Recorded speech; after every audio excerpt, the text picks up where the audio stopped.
창세기 4장 1절에서 7절 말씀입니다. 그게 그 가인과 아벨의 이야기인데, 가인과 아벨은 하나님으로부터 창조되지 않은 인간이 자연적으로 결합해서 나온 첫 번째 인간입니다. 아담과 하와와는 달리 우리처럼, 저와 여러분처럼 인간의 몸에서 태어난 진정한 우리의 조상이 바로 이 가인과 아벨 인생입니다. 가인은 농부가 되었고 아벨은 목자가 되었습니다. 가인이나 아벨이나 자신들이 열심히 노력한 그 수확물들을 가지고 제사를 드렸는데, 하나님께서 아벨과 그의 제물은 받으시고 가인과 그의 제물은 받지 않으셨다고 그렇게 성경은 말하고 있습니다. 이에 화가 난 가인이 아벨을 살해했습니다. 그리고 아벨의 피가 하나님께 외치는 바람에 가인이 하나님께 벌을 받아야 됐고, 이 가인이 그 땅에서 추방당하게 되었습니다. 추방당한 가인이 다른 사람들의 손에 죽게 될까봐 무서워서 하나님께 호소하니까 결국 하나님께서 가인을 보호하는 그런 어떤 표징, 어떤 심벌을 주셔서 이 가인으로 하여금 살아갈 수 있게 되었다. 그것이 창세기 4장의 이야기입니다. 가인과 아벨의 이야기 자체는 여러 가지 그 틈이 많아서 질문할 여지가 많이 있습니다. 먼저 우리가 이 이야기에서 우리 그리스도인들이 아벨을 그리스도인 나하고 동일시해서는 안 된다는 것입니다.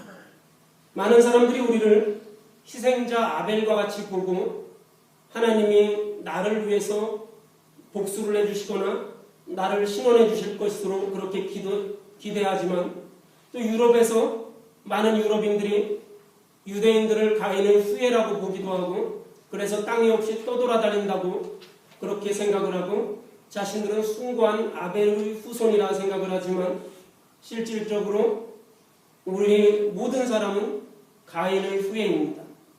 아벨은 성경에서 나온 것처럼 그저 덧없이 죽어가는 허무한 그러한 인물이지 어떤 순진하거나 고상한 그런 희생자가 아닙니다.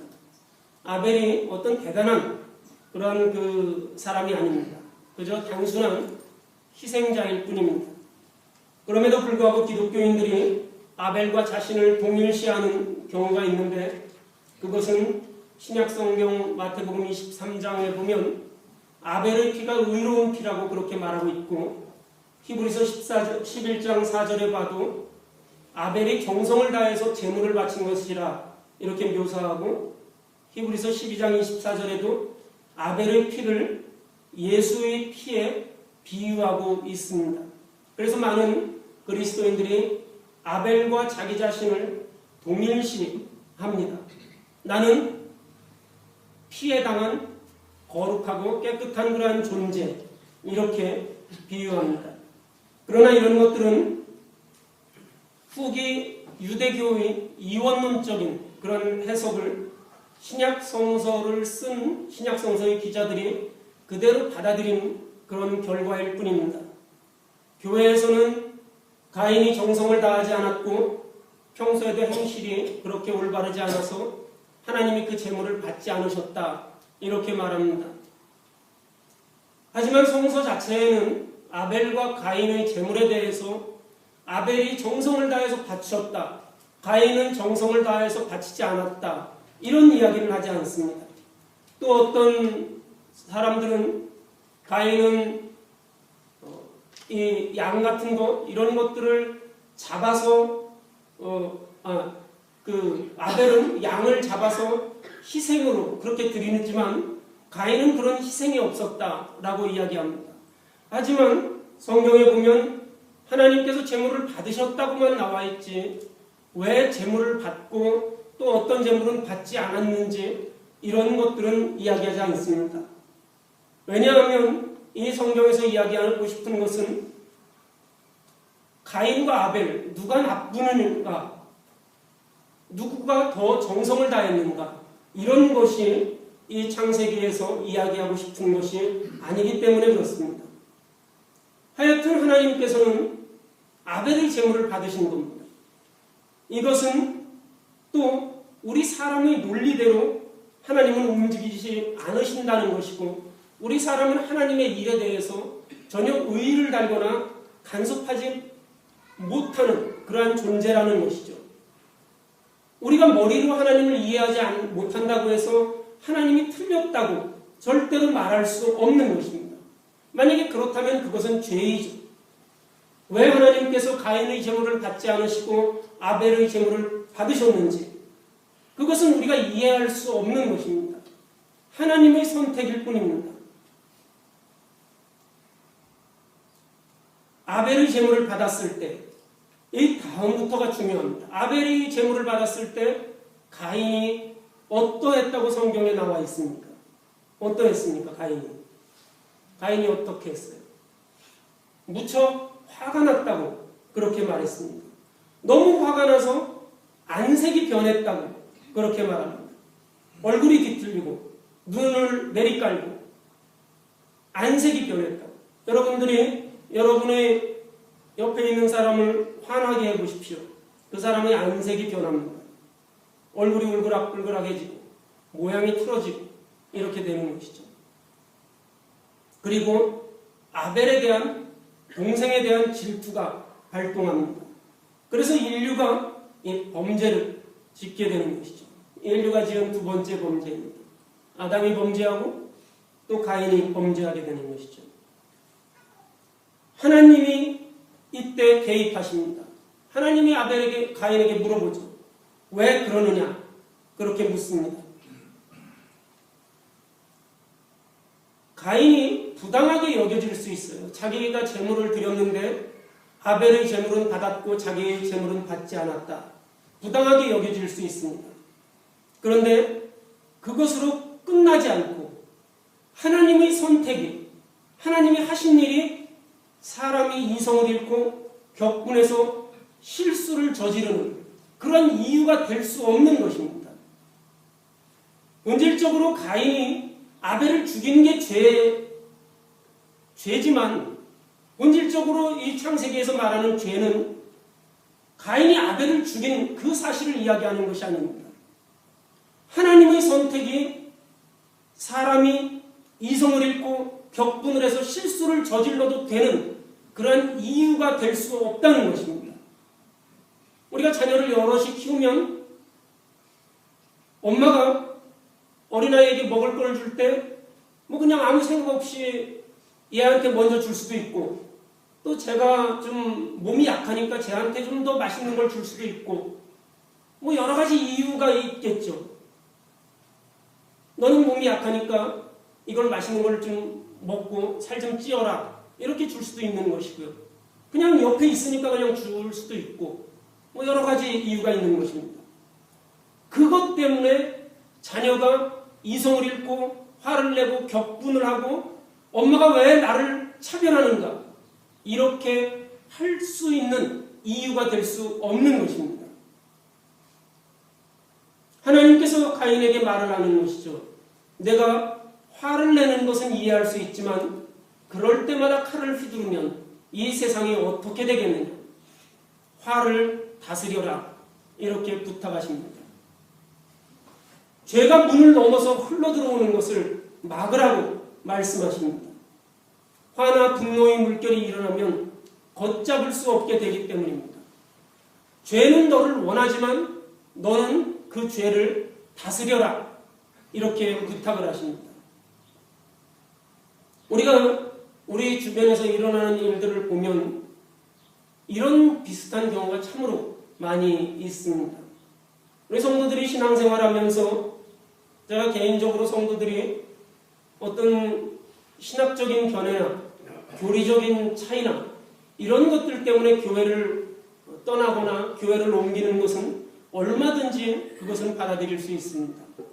하지만 어떤 관계에서 생기는 자기의 분, 자기의 그 화남, 이것을 다스리지 못하고 교회를 떠난다든지 성도들과의 관계를 흐트러뜨린다든지 이런 것은 그것이 죄가 되고 용납될 수 없을 것입니다.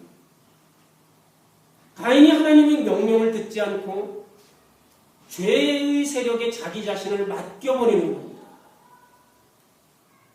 하나님께서 아벨의 제물을 받았다는 것은 나중에 시간이 지나서 생각해보면 아무것도 아닐 것입니다. 그것이 그렇게 자기의 형제를 죽일 만한 이유가 될 수 없는 거예요. 우리가 여러분들이 가정에서나 다른 사람의 관계 속에서 그 관계가 어긋나지고 잘못되었는데 오랜 시간 지나다 보면 그것이 아무런 그런 이유가 될 수 없는 것입니다. 많은 경우에 있어서 후회해요. 내가 그때 좀 참았어야 되는데. 이런 후회를 참 많이 합니다. 내가 그때 너무 성급했는데. 이런 후회를 많이 합니다. 우리가 내 화를 참지 못해서 아무렇게나 칼을 휘둘러버리고 죄의 세력에 내 자신을 맡겨버리는 것. 하나님이 말씀하시지 않았다는 듯이, 하나님이 안 계시다는 듯이 그렇게 행동하는 것입니다.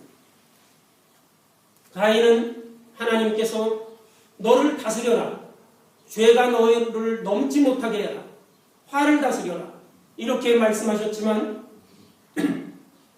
하나님 앞에 대답조차 하지 않고 그 즉시로 동생에게 들로 가자고 해서 동생을 돌로 쳐서 죽여버립니다. 하나님이 가인의 아버지 아담에게 내가 어디 있느냐 그렇게 물으신 것처럼 가인에게도 묻습니다. 내 아우 아벨이 어디 있느냐? 가인은 하나님에게 왜 내가 내 아우를 책임져야 합니까? 라고 딴청을 하죠. 아벨은 죽었지만 아벨의 피가 하나님 앞에 부르짖었고 사람들은 그 소리를 듣지 못해도 하나님은 그 소리를 들으시고 아벨의 복수를 맡아서 해주십니다. 농사짓던 땅은 저주를 받아서 땅을 갈아도 그 곡식을 내지 않았고 가인은 그 땅을 떠나서 방랑하는 자가 될 것이라고 벌을 주신 것입니다. 이 벌을 받았을 때 가인이 비로소 하나님의 존재를 깨닫게 되는 겁니다. 화가 났을 때 하나님의 존재를 잃어버리는 거예요. 죄에게 자신을 맡기는 겁니다. 화가 나는 대로 행동하는 거예요. 그래서 형제도 죽이는 겁니다. 그러고 난 후에 하나님에게 벌을 받고 난 후에야 하나님의 존재를 그때서야 깨닫는 거예요. 우리가 막 그 분노를 조절하지 못하는 그러한 병들이 현대인들에게 많이 있죠. 분노 조절을 하지 못할 때 막 물건을 부수고 사람을 때리고 막 자기 자신을 자해하고 그러다가 시간이 지나고 나면 자기 자신을 돌아보게 되는 거죠. 가인이 하나님에게 벌을 받고 나니까 하나님의 존재를 그때서 깨닫게 되는 거예요.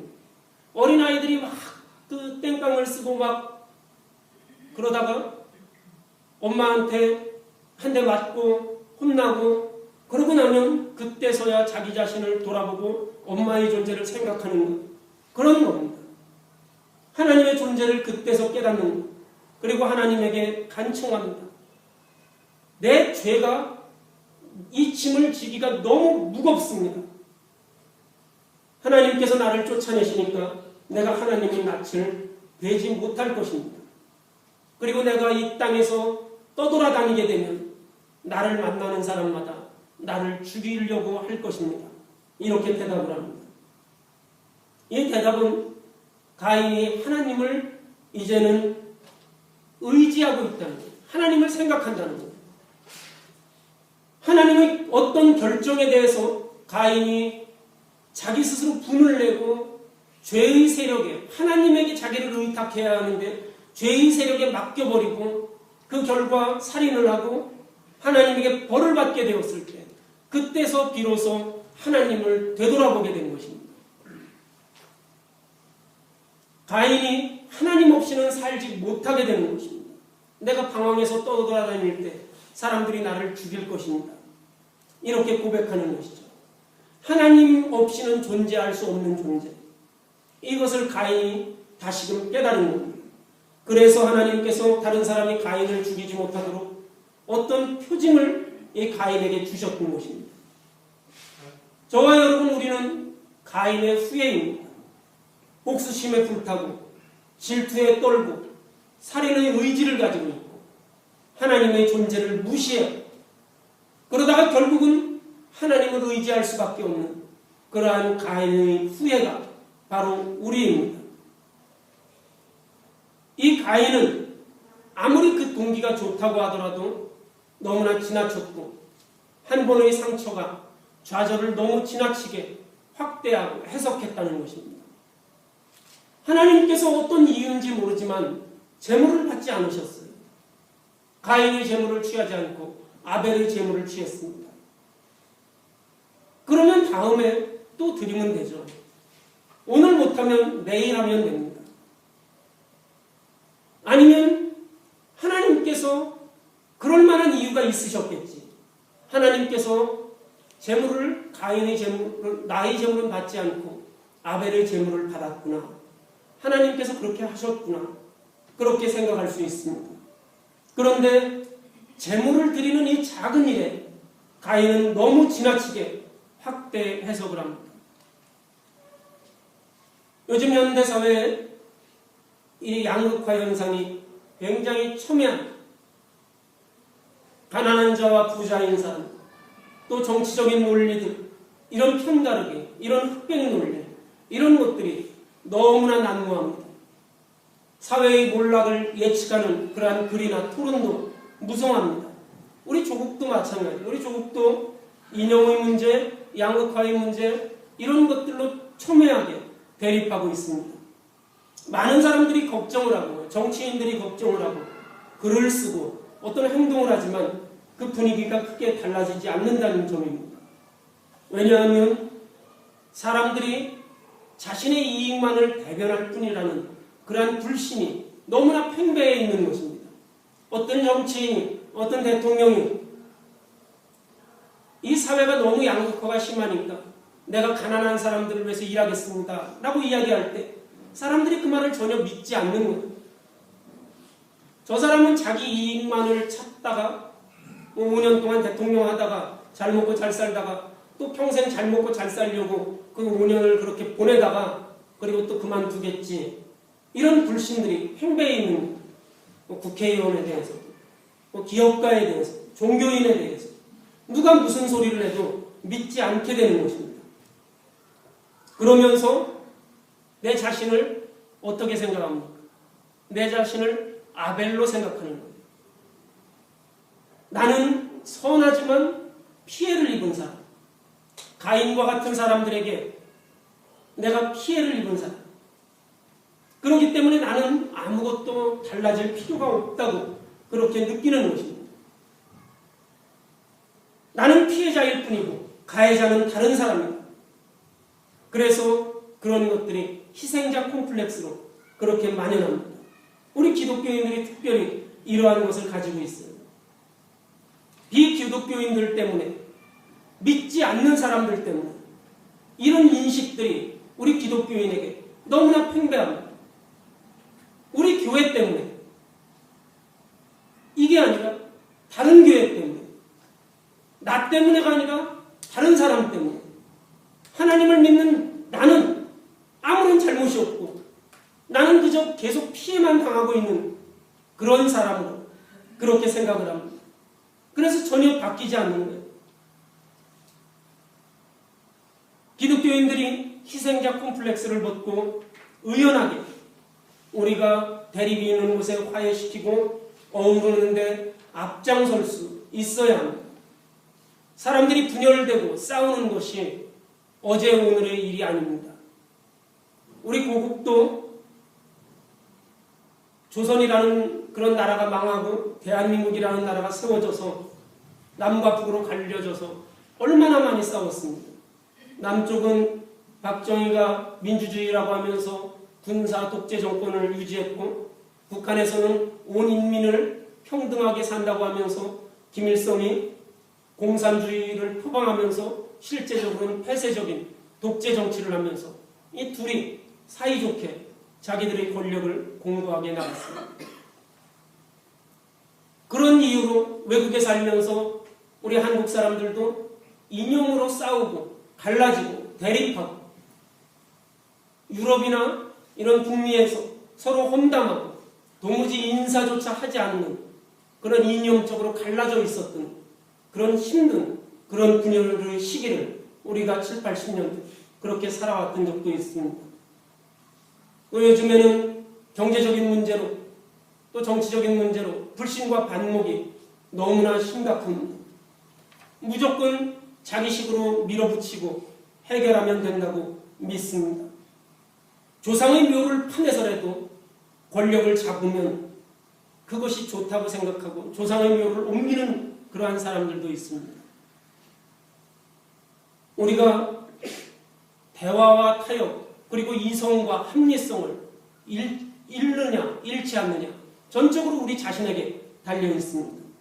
이것을 이 대화와 타협, 이성과 합리성 이것을 신앙적으로 표현하면 내가 하나님의 음성을 경청하느냐 내가 하나님의 음성을 잘 듣느냐 아니면 나의 감정을 하나님 자리의 대신에 올려놓느냐 이 문제입니다.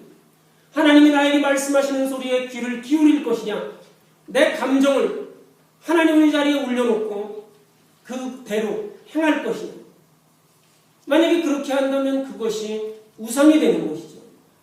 가인이 자기의 감정을 하나님의 자리에 올려놓았을 때 그는 지체 없이 아벨을 죽일 수 있었던 것입니다.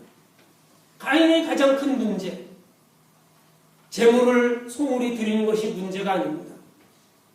그럴 수 있죠. 재물을 가인이 소홀히 드렸다고 하더라도 그럴 수도 있죠. 그 문제가 아닙니다. 가인의 문제는 하나님의 소리를 듣지 않고 자신의 감정대로 행동한 것입니다. 그래서 형제 살인까지도 아무렇지도 않게 된 것입니다. 아무렇지도 않게 된 형제 살인까지도. 얼마나 많은 사람들이 이 땅에 살면서 전쟁으로 인해서 죽어갑니까? 교통사고로 인해서 죽어갑니까? 어떤 안전사고로 인해서 죽어갑니까? 어떤 테러로 인해서 죽어갑니까? 자기들이 자기의 필요한 감정 때문에 너무나 서슴없이 하나님이 주신 생명을 앗아가는 것. 지금 이 순간에도 얼마나 많은 사람들이 죽어가고 있습니까? 우리가 여유를 찾고 하나님의 음성을 들어야 합니다. 이것은 우리 삶 가운데도 마찬가지예요.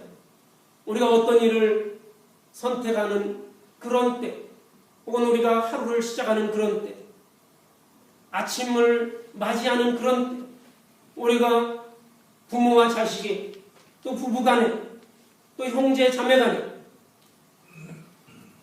어떤 일을 해나갈 때 하나님의 소리를 듣는 일이 너무나 필요한 거예요. 잠시 내 생각을 멈추고 하나님의 음성을 구하면 우리가 모든 일이 은혜로워질 수 있습니다. 모든 일이 부드러워질 수 있어요. 사실 돌이켜보면 내가 그때 왜 그렇게 화를 냈는지 내가 왜 그때 그렇게 행동했는지 그 이유조차 알 수 없는 것들이 너무나 많이 있습니다. 가인이 분에 겨워서 자기 형제를 돌로 쳐서 죽인 후에 얼마나 정신이 깨달았을 때 얼마나 후회가 컸겠습니까?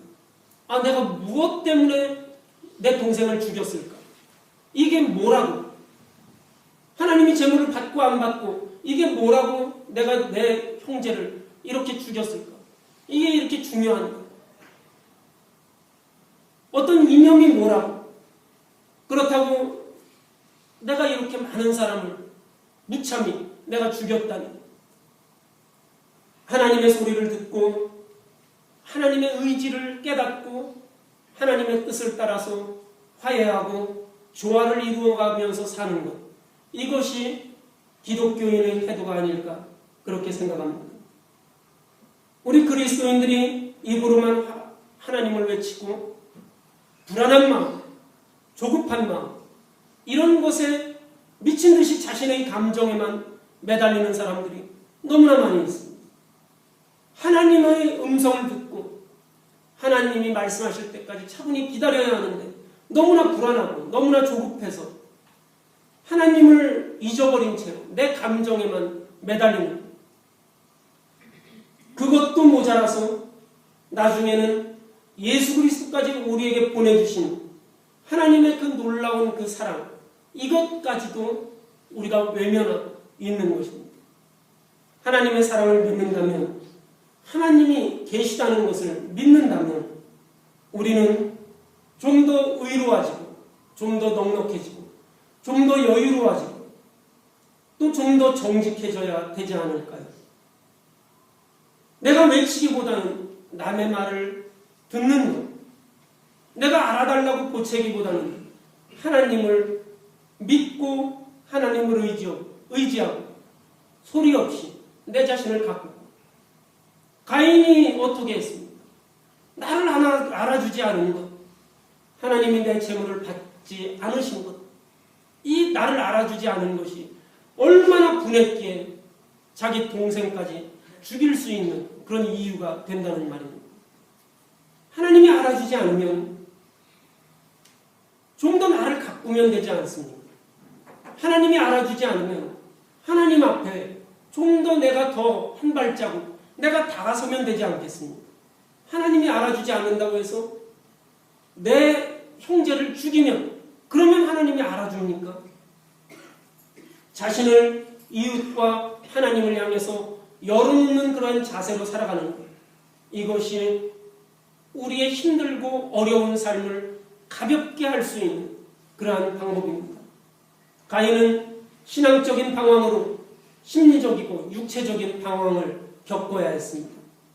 우리가 하나님의 놀라운 사랑을 우리가 믿으시기 바랍니다. 독생자 예수 그리스도까지 이 땅에 보내주시고 그 예수를 십자가에 그 고통에 처하게 하셨던, 우리의 죄값을 지게 하셨던 이 하나님의 큰 사랑을 우리가 깨닫고 우리의 방황을 끝내야 합니다. 우리의 어떤 갈등을 끝낼 수 있어야 합니다. 여러분들이 내 마음속에 갈등이 있습니까? 내 마음속에 불안이 있습니까? 내 마음속에 대립이 있습니까? 하나님의 사랑을 믿고 그 사랑을 기다리며 우리의 그런 죄들을 끝내고 죄의 세력에 나를 내어 맡기지 말고 하나님을 의지하며 하나님께 나를 내어 맡길 수 있는 그러한 성도 여러분이 되셔서 우리 주님과 동행하고 승리하는 삶을 사시기를 주님의 이름으로 축원합니다. 같이 기도하시겠습니다.